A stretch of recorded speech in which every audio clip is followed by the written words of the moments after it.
तो चलो अब जो है हम लोग द्वंद्व समास को देखते हैं। ठीक है, द्वंद्व समास। तो इसका अर्थ क्या होता है? द्वंद्व समास का अर्थ होता है दो वस्तुओं का युग्म या जोड़ा। दो वस्तुओं का युग्म या जोड़ा। दोनों पद या सभी पद प्रधान होते हैं। द्वंद्व समास में जो है दोनों पद या सभी पद प्रधान होते हैं। द्वंद्व समास में समुच्चय बोधक अवयव और, तथा, या, अथवा, आदि इत्यादि का प्रयोग होता है। तो क्या होता है प्रयोग इसमें? द्वंद्व समास में समुच्चय बोधक अवयव यानी कि और, तथा, या, अथवा, आदि इत्यादि का प्रयोग यानी लोप प्रयोग होता है। ठीक है, यथा जैसे पति, इसके उदाहरण में जैसे आ जाएगा पति पत्नी, माता पिता।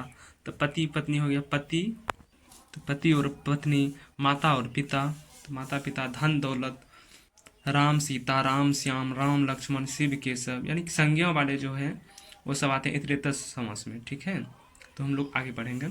लाभ हानि सुख दुख, जैसे विलोम वाला है ना, लाभ हानि सुख दुख, तो ये वैकल्पिक वाला में चलाएगा। सुख यप्यस, कृष्ण राधा, भूत प्रेत, खाना वाना, चाय वाय, गंगा जमुना, काला गोरा, अच्छा बुरा। समासिक पद देखो जैसे तन मन धन, तो इसका विग्रह कैसे करेंगे? तन मन धन का, तन और मन और धन। पत्र पुष्प फल का विग्रह कैसे करेंगे? पत्र और पुष्प और फल। मन बुद्धि चित्त अहंकार का विग्रह कैसे करेंगे? मन और बुद्धि और चित्त और अहंकार। सुत वित्त नारी भवन परिवार का कैसे करेंगे? सुत और वित्त और नारी और भवन और परिवार। ठीक है, अब जो है द्वंद्व समास के भेद देखते हैं। तो समास के कितने भेद? दो से द्वंद्व, दो से दो भेद नहीं होगा, इसका एक ज़्यादा होगा यानी तीन भेद होगा। द्वंद्व समास के कितने भेद हैं? तीन भेद हैं। समास के कितने भेद थे? छह भेद। समास अक्षर कितने से बना था? तीन से। तो तीन है, इसका भेद भी तीन है। ठीक है, दो से दो नहीं समझ रहे ना, दो से मतलब एक ज़्यादा रहेगा। ठीक है, तीन। तो बहुत इंपॉर्टेंट है, इस जगह ही पूरा समास क्लियर हो जाएगा अगर अच्छे से देखोगे। तो द्वंद्व समास कितने भेद हैं? तीन। कौन कौन? इतरेतर द्वंद्व समास, वैकल्पिक द्वंद्व समास और समाहार द्वंद्व समास। इतरेतर द्वंद्व समास, वैकल्पिक द्वंद्व समास और समाहार द्वंद्व समास। इतरेतर किससे बना है? ईतर प्लस ईतर, यानी ईतर और ईतर। समझ लो कि ईतर सेंट हो, है ना। क्या है ईतर?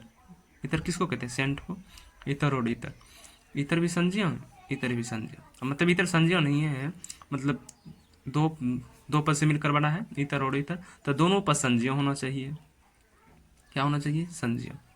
अब इसको अगर गुण संधि करेंगे तो ये इतरेतर हो जाएगा। ठीक है, तो इतरेतर, ईतर और ईतर मतलब समझ लो संज्ञा। तो दोनों पद इसमें जो इतरेतर द्वंद्व में दोनों पद संज्ञा हो, दोनों पद संज्ञा हो या दोनों पद संख्यावाची हो। दोनों पद या तो संज्ञा हो या दोनों पद संख्यावाची हो या दोनों पद संबंधवाची हो। दोनों पद संज्ञा हो या दोनों पद संख्यावाची हो या दोनों पद संबंधवाची। संबंधवाची जैसे माता पिता पति पत्नी से संबंध है ना, तो संबंधवाची और दोनों पद संज्ञा आ जाए, दोनों पद संख्यावाची आ जाए, तो ये किसके उदाहरण होंगे? वो होंगे इतरेतर द्वंद्व समास के। ठीक है, अब वैकल्पिक देख लेते हैं। तो वैकल्पिक द्वंद्व समास में तो वो से वैकल्पिक, वो से विलोम। तो इसमें जो प्रयोग होगा विलोम शब्द होगा। विलोम शब्द वाले जैसे रात दिन, सुख दुख, अमीर गरीब, ये सब वाला जो होगा वो वैकल्पिक द्वंद्व का उदाहरण होगा। ठीक है, वो से वैकल्पिक और वो से विलोम। समझ लो सीधा, वो से वैकल्पिक, विलोम शब्द जहाँ पे आ जाए वो से विलोम, वो से वैकल्पिक, तो वैकल्पिक का उदाहरण होगा। और जैसे एक समझ लो वैकल्पिक, सीधा स्पष्ट है ना वैकल्पिक, तो इसमें जो है प्रयोग होगा, मतलब किसी विकल्प में क्या ऑप्शन रहता है? तीन चार ऑप्शन दिया रहता है, उसमें से चुनना रहता है एक, तो मतलब या तो ये अथवा ये। तो वही इसमें जो प्रयोग भी होता है या एवं या अथवा का। ठीक है, तो विलोम शब्द जहाँ आ जाए वो किसका उदाहरण होगा? वैकल्पिक का। वो से विलोम, वो से वैकल्पिक। और समाहार, तो समाहार द्वंद्व समास में जो है पूर्व पद सार्थक होता है एवं उत्तर पद निरर्थक होता है। तो सो से समाहार, सो से सार्थक पद, और एक पद समझ लो निरर्थक होता है। जैसे हाल चाल, हाल क्या है? सार्थक है। चाल क्या है? निरर्थक। चाय वाय, चाय क्या है? सार्थक है। वाय क्या है? निरर्थक है। तो समाहार का हो जाएगा। ठीक है, अब समुच्चय बोधक, ये देखो बहुत इंपॉर्टेंट है। समुच्चय बोधक अवयव का प्रयोग कैसे करेंगे? प्रयोग तो इसमें क्या क्या बताए थे? और, तथा, या, अथवा, आदि इत्यादि का प्रयोग होता है। ठीक है, यहाँ दिखाए थे ना कौन कौन सा अवयव आता है? तो और, तथा, या, अथवा, आदि इत्यादि का प्रयोग होता है। ठीक है, तो और, तथा, या, अथवा, आदि इत्यादि, इसका प्रयोग कहाँ होगा? इतरेतर द्वंद्व में जो है और तथा का प्रयोग होता है। या अथवा का प्रयोग वैकल्पिक द्वंद्व में होता है, और तथा का प्रयोग किस में होता है? इतरेतर द्वंद्व में। या अथवा का प्रयोग वैकल्पिक द्वंद्व में, और आदि इत्यादि का प्रयोग समाहार द्वंद्व में। ठीक है। और एक बात, आदि का जो प्रयोग होता है वो सजीव के लिए होता है, और इत्यादि का प्रयोग निर्जीव या छोटे मोटे कीड़े मकोड़े के लिए होते हैं। ठीक है। और तथा का प्रयोग किसके लिए? इतरेतर द्वंद्व के लिए। ठीक है। तो जैसे भीमार्जुन, भीमार्जुन के लिए हम क्या बताए थे कि दोनों पद संज्ञा हो। क्या बताए थे इतरेतर द्वंद्व में? कि दोनों पद संज्ञा हो, या दोनों पद संख्यावाची हो, या दोनों पद संबंधवाची हो। ठीक है। तो इतरेतर का आप देखते हैं कुछ उदाहरण, जैसे भीमार्जुन, भीम और अर्जुन। क्या है? भीम और अर्जुन क्या है? दोनों संज्ञा है। तो भीम और अर्जुन, तो इसका क्या करेंगे? विग्रह करेंगे, तो भीम और अर्जुन लिखेंगे। ठीक है। शिव केशव, अब किसका उदाहरण है? मान लो कि हमें पता नहीं कि इतरेतर है कि किसका है। ठीक है। शिव केशव किसका उदाहरण है? तो जानना है, तो शिव और केशव क्या है? संज्ञा है। तो संज्ञा है ना, तो दोनों पद संज्ञा, तो किसका उदाहरण हो जाएगा? इतरेतर का। किसका? इतरेतर का। तो इसमें क्या प्रयोग होगा? और तथा का। तो शिव तथा केशव, या शिव और केशव कर सकते थे, भीम तथा अर्जुन कर सकते थे, या भीम और अर्जुन। तो शिव और केशव कर सकते हो, या शिव तथा केशव, शिव तथा केशव, या शिव और केशव। ठीक है। अब या अथवा का प्रयोग किसमें होता है? वैकल्पिक द्वंद्व में। ठीक है। तो जैसे वो से विकल्पिक, वो से विलोम शब्द जैसा होगा। रात दिन आएगा, सुख दुख आएगा। ठीक है। तो रात दिन, इसका हम विग्रह करेंगे तो क्या होगा? तो रात और दिन है, तो ये विलोम शब्द जैसा है, तो विलोम शब्द के जैसा वो से विकल्पिक। वैकल्पिक में क्या प्रयोग होता है? या अथवा का प्रयोग होता है। तो रात या दिन दो, या रात अथवा दिन दो। ठीक है। और सुख दुख है, तो सुख या दुख, या सुख अथवा दुख दो। तो सुख या दुख दोनों एक साथ तो नहीं आ सकता ना, सुख या दुख, सुख और दुख तो दोनों एक साथ नहीं आ सकता। तो या सुख आएगा या दुख आएगा। तो मतलब चुनने के लिए भी अगर दे दे, समझ लो सुख और दुख ये वैकल्प तरह है ना, कि वैकल्प में से कोई एक ही एगो आएगा तो चुनो, तो ये वैकल्पिक समझ लो। ठीक है। और आदि और इत्यादि का प्रयोग किसमें होता है? समाहार में। तो हाल चाल, हाल तो पूछ सकते हैं किसी का, क्या भाई क्या हाल है, लेकिन वही पूछ लेगा क्या क्या हाल चाल है। तो हाल तो चलो ठीक है, अब चाल, मेरी चाल से तुम्हें क्या मतलब है जी, मैं कैसे चल रहा हूँ। तो जो हाल जो है वो सार्थक है, चाल है निरर्थक है। तो इसमें हाल चाल में इत्यादि का प्रयोग करेंगे, इत्यादि निर्जीव एवं क्रियामणि करेंगे। तो हाल चाल, तो हाल चाल का विग्रह कैसे करेंगे? हाल चाल इत्यादि। भूत प्रेत, तो भूत प्रेत इत्यादि। अब खाना वाना, जैसे खाना वाना पूछ दिया, तो खाना तो चलो सार्थक हो जाएगा, लेकिन वाना क्या होगा? निरर्थक। वह स्नान वनान, स्नान वनान, मैं आ रहा हूँ स्नान वनान करके। तो स्नान तो चलो ठीक है कि स्नान करके, यानी सार्थक हो गया। अब वनान क्या है चीज़ है जी? तो पता नहीं कि क्या है, तो इसका कोई अर्थ नहीं, निरर्थक है, लेकिन भाषा में प्रयोग हो गया। तो स्नान वनान का मतलब हो गया कि अब पहले स्नान करेगा, फिर कपड़े लत्ता पहनेगा, उसके बाद आएगा। ठीक है। अब खाना वाना, आ रहा हूँ खाना वाना खा करके, तो क्या मतलब? कि मतलब खाना खाएगा, फिर हाथ मुंह धोएगा, कपड़ा वपड़ा पहन के तब आएगा।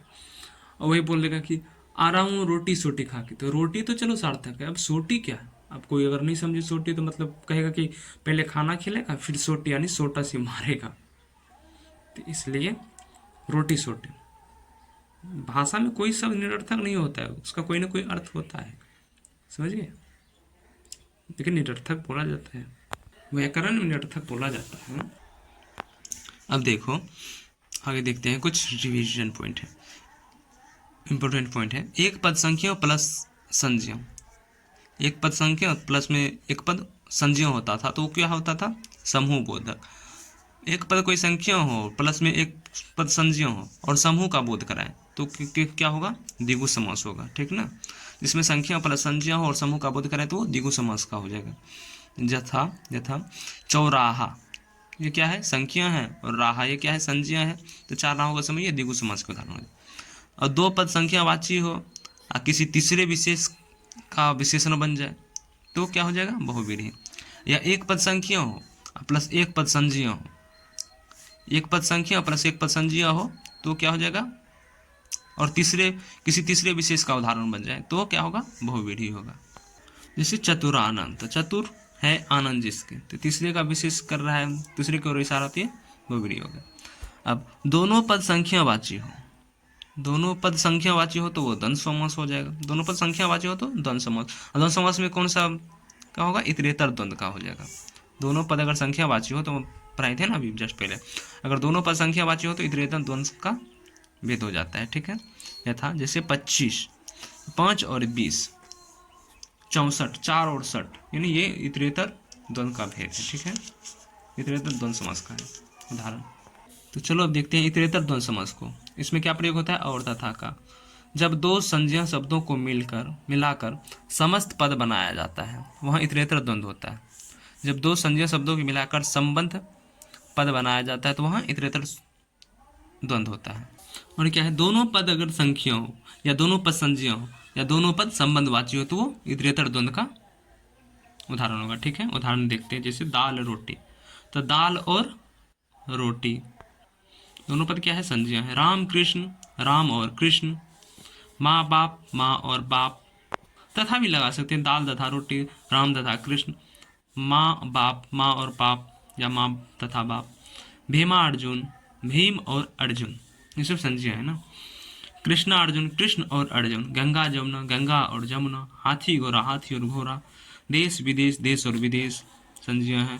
राम बलराम, राम और बलराम। बेटा बेटी, बेटा और बेटी। दाल भात, दाल और भात। भाई बहन संबंध हो गया।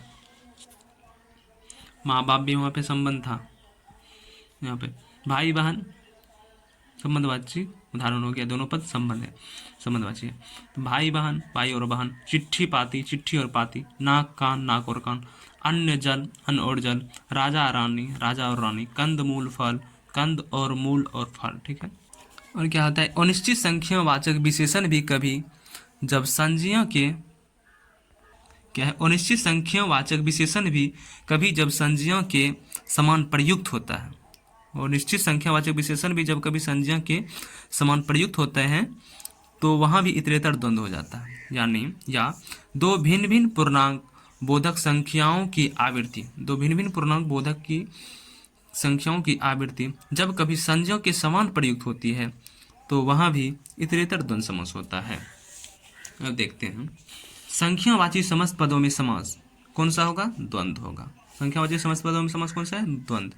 तो द्वंद्व में कौन सा होगा, वो इतरेतर होगा। तो इतरेतर में अब देखो कैसे लिखना है उसको, पहले लिखेंगे छोटी संख्या, फिर लिखेंगे बड़ी संख्या, छोटी संख्या फिर बड़ी संख्या, और दोनों के बीच में क्या लिखना है, और या तथा का प्रयोग करना है। फिर समझ लो, संख्यावाची समस्त पदों में समास कौन सा होगा, द्वंद्व होगा। द्वंद्व में भी कौन सा समास होगा, इतरेतर होगा, द्वंद्व का भी। तो अब लिखना कैसे है उस शब्द को, तो पहले छोटी संख्या लिखेंगे फिर बड़ी संख्या लिखेंगे, और दोनों के बीच में जो है और या तथा का प्रयोग करेंगे। लेकिन उन संख्या की कुछ शर्त कि 1 से 9 तक की संख्या में कोई समास नहीं होगा। क्या, 1 से 9 तक में कोई समास नहीं होगा, इधर इधर इधर इधर कुछ भी नहीं, कोई भी समास होगा ही नहीं। तो कोई भी समास क्या मतलब, यही तो एक इतरोत्तर होता है। ऐसी संख्या जिसके अंत में 0 हो, शून्य हो, वहाँ भी कोई समास नहीं होगा, ठीक है। जैसे 10, 20, 30, 40 0 है ना अंतिम में, तो यहाँ भी कोई समास नहीं। और है तीसरा शर्त कि ऐसी संख्या जिसके अंत में 9 आए तो वहाँ भी कोई समास नहीं होगा। जैसे 19, 29, 39, 49, 59, 99 आदि, ठीक है। और क्या है, अन्य संख्या पदों में द्वंद्व समास इतरेतर द्वंद्व होगा। मतलब इन तीनों को छोड़कर 10, 20, 1 से 9 तक और 0 वाला और लास्ट में 9 वाला, इन सबों को छोड़कर अन्य संख्या पदों में द्वंद्व समास यानी कि इतरेतर द्वंद्व होगा। शॉर्ट में समझ लेते हैं कि 1, 2, 3, 4, 5, 6, 7, 8, 9, तो यहाँ से 1 से बोला है ना कि 1 से 9 तक में कोई समास नहीं होगा। तो 1 से 9 तक में जो है कोई समास नहीं, कट कर दिया। उसके बाद 10 में भी बोला है कि जिसके अंत में 0 आ जाए तो उसमें भी समास नहीं होगा। तो एक कौन कौन सा है, 10, एक 20, उसके बाद एक 30, और ऐसे अनेक संख्या हो जाएंगे आगे, तो इसमें भी समास नहीं होगा, तो इनको भी काट दो। तो अब 11 से इधर 19, तो 10, 20, 30 वाला काट दिए। और क्या बोल रहा है कि ऐसी संख्या जिसके अंत में 9 आए उसमें भी नहीं होगा। तो 9 अब देखेंगे किस किस में, तो 19 में भी आ रहा है, 29 में भी आ रहा है, और आगे 39 में भी आएगा। तो इन सबों को छोड़कर जो है बाकी में इतरेतर द्वंद्व होगा। जैसे 9, 10 तक तो ये कैंसिल नहीं होगा, 11, 12, 13, 14, 15, 16, 17, 18, यानी 10 से 20 के बीच में इतना संख्या में, 21 से 30 के बीच में यानी कि 21 से 28 तक और आगे ऐसे में होगा। ठीक है, समझ गए। अब देखो 10 को लिखते जो हैं, 10 को कैसे, रह भी रह लिखते हैं, दह लिखते हैं और लह। रह दह लह का अर्थ 10 ही होता है। जैसे 12, तो बा का अर्थ हो गया 2 और रह का अर्थ 10, और दह 12 हो गया, और दह 14, 13 रह, 23 का अर्थ हो गया 3 और रह का अर्थ 10, तो 3 और 10 13, 14, दह का अर्थ भी लह हो 10 हुआ, तो चौ का 4, तो 14। अब 20 कैसे लिखते हैं, 20 को ईस लिखते हैं। जैसे 23 लिखना है तो ते और ईस, तो इसका अर्थ 20। 30 को 30 ही लिखते हैं। जैसे 31, 32, 33, 30 ही रहता है। ठीक है, जैसे वहाँ। उसके बाद 40 को कैसे लिखते हैं, 40 को लिखते हैं 41, 42, 42, 42।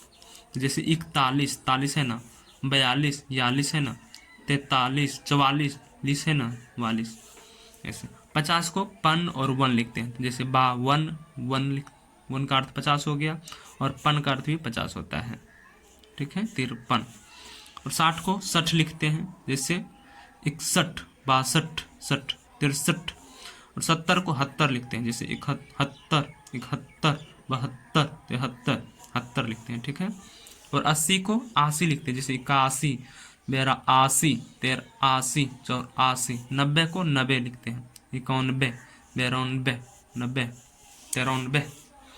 उदाहरण जैसे 12 को लिखना है तो बा का अर्थ तो 2 हो गया, रह का अर्थ 10, बताए थे ना वहाँ, रह दह लह का अर्थ 10 होता है, तो रह का अर्थ 10 हो गया, तो 2 और 10 12। इतरेतर में कंजी होता है प्रयोग और तथा, यहाँ देख लो, इतरेतर में कंजी का प्रयोग होता है और एवं तथा का प्रयोग होता है, और तथा का प्रयोग होता है। ठीक है, तो 13, रह का अर्थ हो गया 10, ते का अर्थ 3, तो 3 और 10, 14, द का अर्थ 10, चौ का अर्थ 4, तो 4 और 10। 16, लह का अर्थ 10, तो 100 का अर्थ 6, 6 और या तथा, कुछ भी लिख सकते हैं, और या तथा, तो 6 और लह यानी 10, 6 और 10 या 6 तथा 10। ठीक है, अब 22, इसका अर्थ होता है 20, बा का अर्थ 2, तो 2 और 20 या 2 तथा 20। ठीक है, 53, पन का अर्थ होता है 50, तो 3 का अर्थ 3, 3 और 50, 63, 60 का अर्थ होता है 60, तो 3 और 60। 73, 70 का अर्थ होता है 70, तो 3 और 70। ठीक है, आदि ऐसे। तो अब हम लोग देखते हैं वैकल्पिक द्वंद्व समास को। तो वैकल्पिक यानी कि इसमें विलोम, वो से वैकल्पिक, वो से विलोम शब्द जैसा आएगा। ठीक है, और इसमें प्रयोग करना है या अथवा का, या अथवा का, या अथवा का। ठीक है, तो द्वंद्व के इस भेद में दोनों पदों के मध्य विलोम का भाव होता है, विलोम का भाव होता है। ठीक, सामान्यतः जब हम दिन बोलते हैं तो रात का भाव हमारे मन में स्वतः आ जाता है। ठीक है, जब दिन बोलते हैं तो स्वयं आ जाता है ना रात, और गरीब बोलते हैं तो अमीर, या दुख बोलते हैं तो सुख, सुख बोलते हैं तो दुख, स्वतः आ जाता है। यानी जब हम एक पद बोलते हैं तो दूसरा पद स्वतः उत्पन्न हो जाता है, यह स्वतः पद का स्वतः आगमन हो जाता है। ठीक है, यथा सुख दुख, पाप पुण्य, जीवन मरण। तो सुख दुख को कैसे लिखेंगे, सुख अथवा दुख, या सुख या दुख ऐसे भी लिख सकते हैं, अथवा या जाकर कहीं प्रयोग कर सकते हैं, कोई दिक्कत नहीं, दोनों में से किसी का। पाप पुण्य, तो पाप अथवा पुण्य, या पाप या पुण्य। जीवन मरण, जीवन अथवा मरण। आज कल, आज अथवा कल, या आज या कल। लाभ हानि, लाभ अथवा हानि, या लाभ या हानि। आगमन निर्गमन, आगमन और निर्गमन, आगमन अथवा निर्गमन। उचितानुचित है ना विलोम, उचित और अनुचित दोनों एक दूसरे की विलोम है, तो वैकल्पिक का उदाहरण होगा। ठीक है, तो उचिता अनुचित, उचित अथवा अनुचित। गमनागमन, गमन अथवा आगमन। चराचर, चर अथवा अचर। आय व्यय, आय अथवा व्यय। शुभाशुभ, शुभ अथवा अशुभ। 4 5, 4 अथवा 5। तो अब समाहार द्वंद्व को देखते हैं। ठीक है, तो समाहार द्वंद्व में इसका जो प्रयोग होता है आदि या इत्यादि का प्रयोग होता है। तो आदि का प्रयोग सजीव के लिए होता है, इत्यादि का प्रयोग निर्जीव के लिए होता है, निर्जीव या छोटे कीड़े मकोड़े। इसमें पूर्व पद सार्थक एवं उत्तर पद निरर्थक होता है। ठीक है, पूर्व पद सार्थक एवं उत्तर पद निरर्थक होता है। दूसरा, प्रथम पद के साथ उत्तर पद जोड़ देने से, प्रथम पद के साथ अगर हम उत्तर पद जोड़ देते हैं तो से प्रथम पद के अर्थ में संभवतः उसी प्रकार की अन्य वस्तुओं के समूह का बोध होता है। उसी प्रकार के अन्य वस्तुओं का अगर उत्तर पद के साथ, प्रथम पद के साथ अगर हम उत्तर पद जोड़ देते हैं, जैसे खाना वाना, तो वाना जोड़ते थे खाना जैसे ही सामग्री और भी खाएंगे।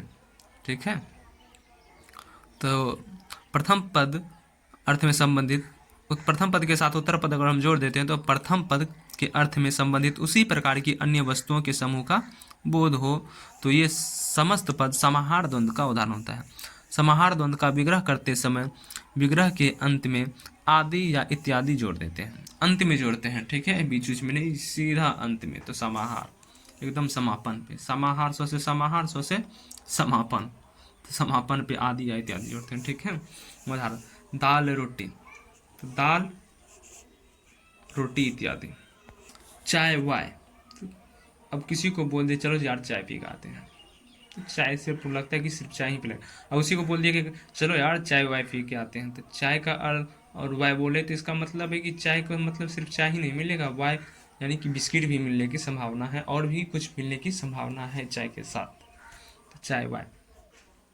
पानी वानी, तो सिर्फ पानी नहीं पिलाएंगे, इसके साथ हो सकता है कि खाना भी खिला सकता है, ठीक है, तो पानी वानी इत्यादि। कंकर पत्थर इत्यादि। खाना वाना इत्यादि। चमक दमक इत्यादि। बाप दादा इत्यादि आदि। अरोसी पड़ोसी आदि। सजीव में आदि का प्रयोग करते हैं निर्जीव के लिए इत्यादि। लेपा पोती इत्यादि। कोरा कचरा इत्यादि। चाल चलन इत्यादि। लूट मार इत्यादि। खेत खलियान इत्यादि, ठीक है। तो यहाँ पर हमारा जो है द्वंद्व समास खत्म हुआ, द्वंद्व समाप्त तो हुआ, तो यहाँ पर अब द्वंद्व समास भी खत्म हो गया, मतलब कि पूरे समास अब लगभग में खत्म हो गया, ठीक है। लेकिन कुछ उदाहरण है अन्य सभी टॉपिक के, वो देख लेते हैं एक बार। समास के कुछ अन्य उदाहरण हैं जो कि पूरे समास में कहीं ना कहीं से लिया गया है, इम्पोर्टेंट, तो देख लेते हैं। कर्ण फूल, इसका विग्रह कैसे करेंगे, तो कर्ण में पहना जाने वाला फूल। हस्त फूल, हस्त में पहना जाने वाले फूल।